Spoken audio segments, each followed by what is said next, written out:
You will die in this place. Every system has an immune response.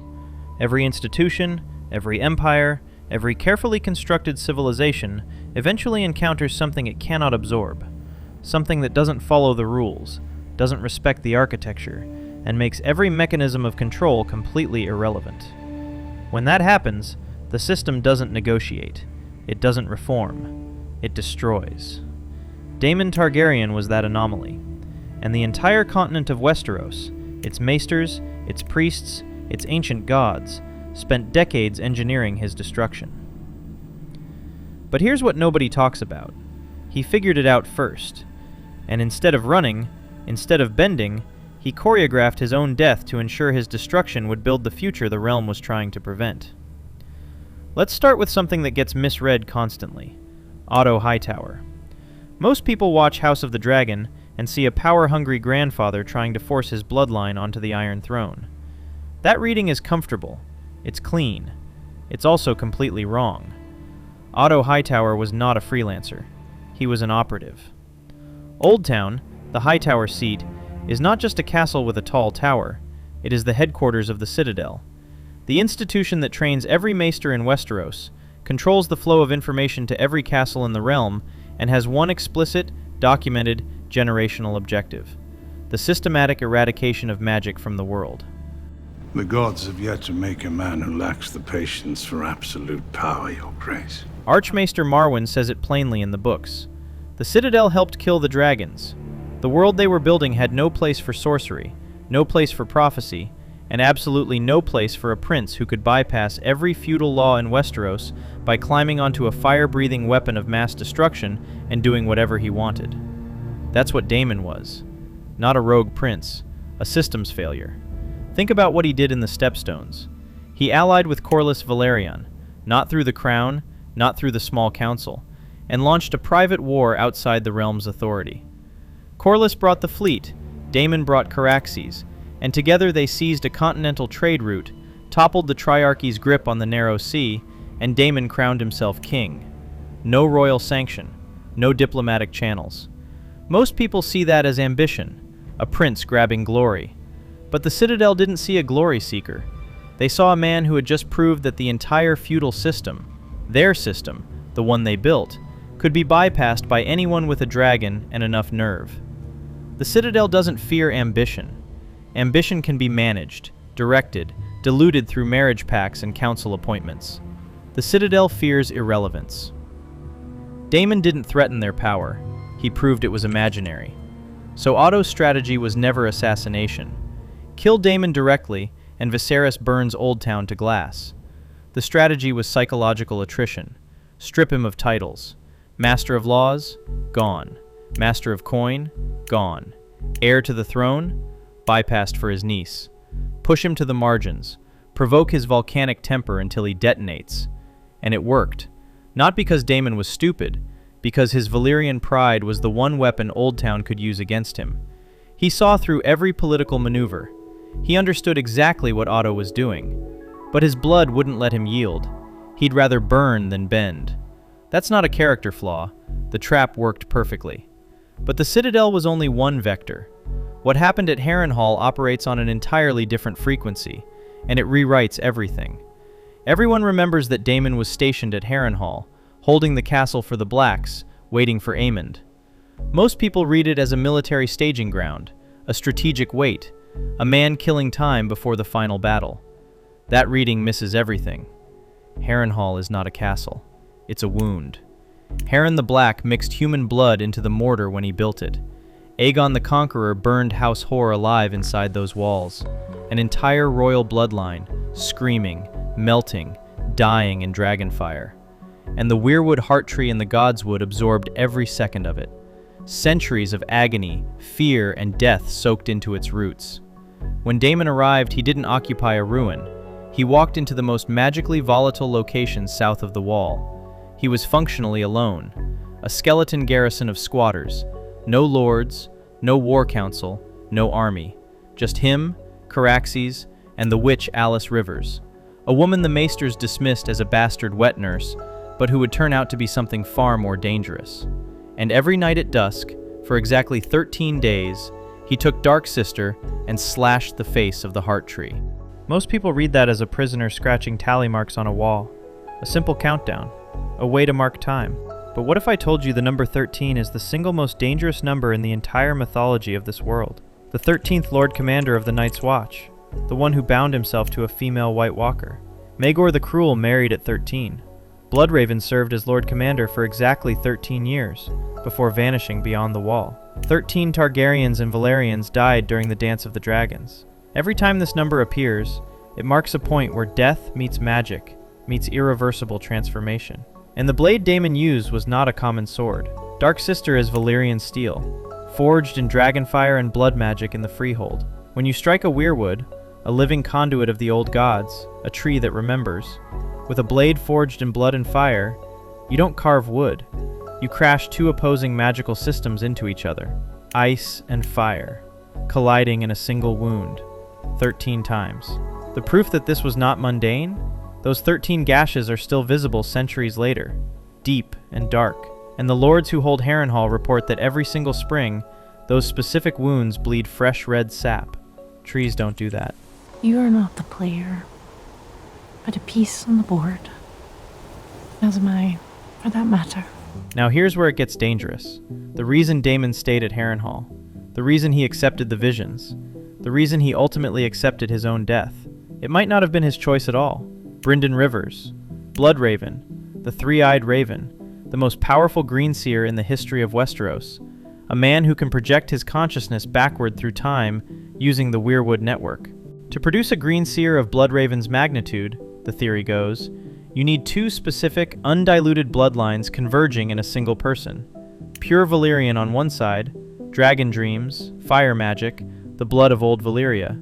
Pure First Men on the other, skin-changing, green dreams, the blood of the Weirwoods. Bloodraven had both. His father was Aegon IV, Valyrian blood on both sides. His mother was Melissa Blackwood, pure First Men. Now look at Alys Rivers. The Maesters call her a bastard of House Strong, a wet nurse who dabbled in witchcraft. They dismiss her. But House Strong has zero history of old god worship, zero history of green dreams, zero history of prophecy or witchcraft. You know which house has all of those? Blackwood, Black Aly with her Weirwood arrows, Agnes Blackwood, who prophesied the destruction of House Hoare. The magical affinity is a genetic trademark. Alys Rivers is almost certainly a Blackwood, and she was at Harrenhal with Daemon, alone with him, for months, long before Aemond ever arrived. The histories claim Alys became pregnant with Aemon's child. That's the accepted version. But look at the timeline and the math falls apart. Daemon was stationed at Harrenhal with Alys for far longer than Aemond ever was. Alys was reportedly at least 40 years old.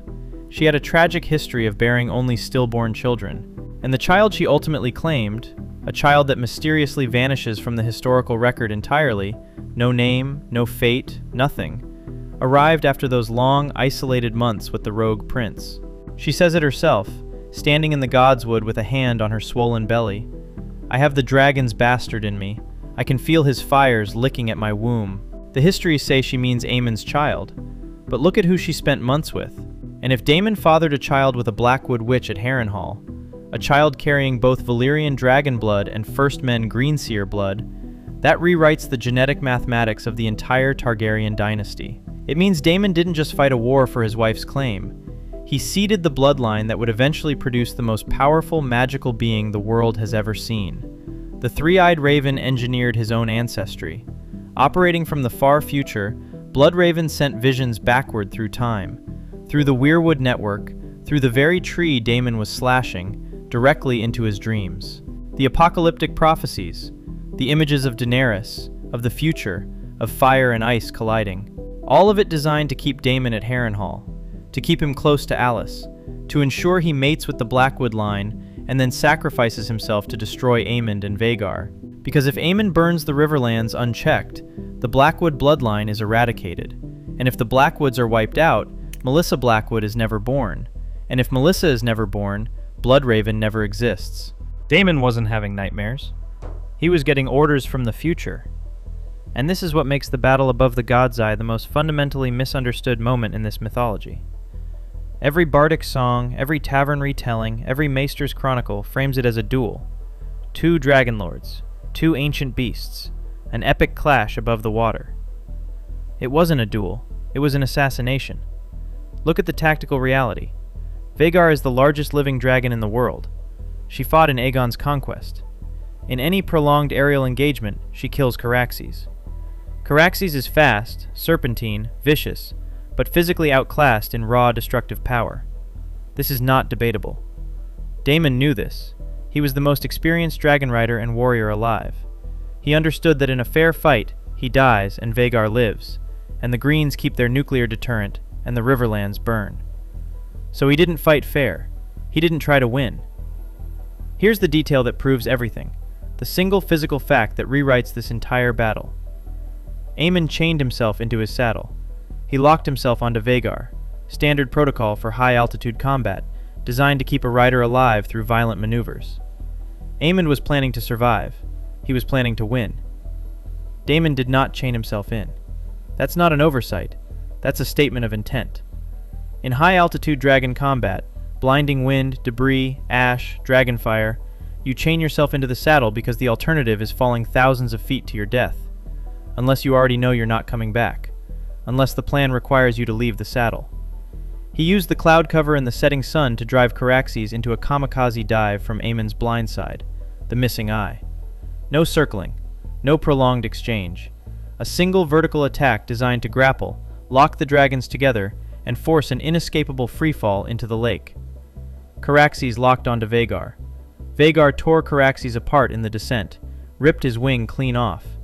And as two dying dragons plummeted toward the water, Daemon, unchained, unrestrained, free, swung a leg over his saddle and leapt from one dragon to the other through open air.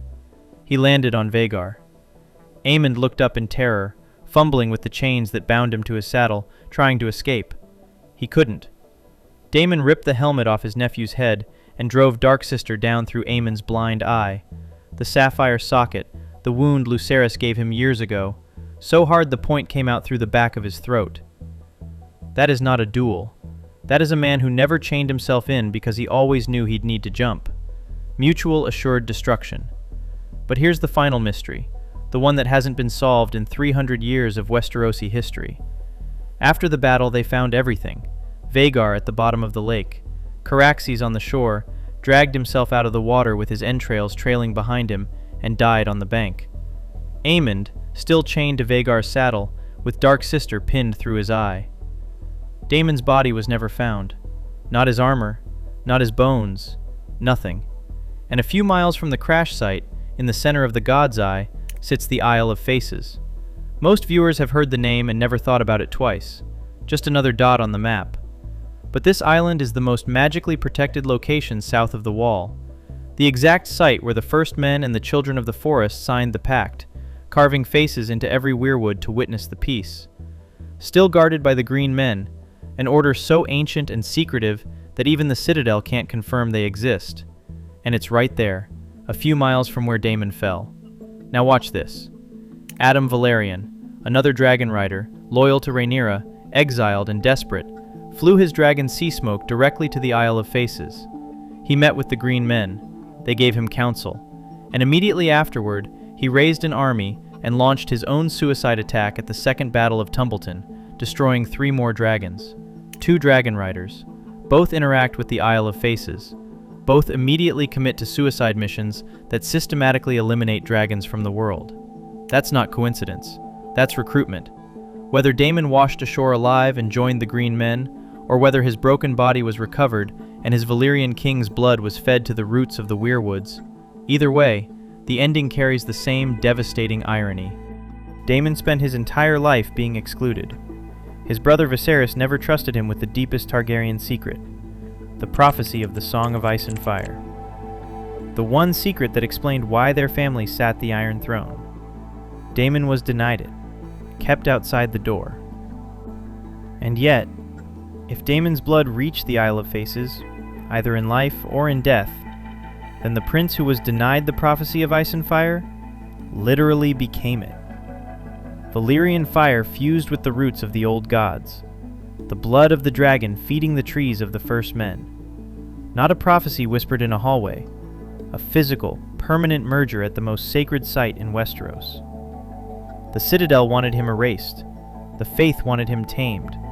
His own brother wanted him managed. Every single one of them got what they wanted. The rogue prince was destroyed. But not before he carved 13 wounds into a god's face with a sword forged in dragonfire. Not before he seeded the bloodline that would produce the three-eyed raven. Not before he flew unchained into the largest dragon the world had ever seen, leapt between beasts in freefall, and killed its rider with a Valyrian blade through the eye.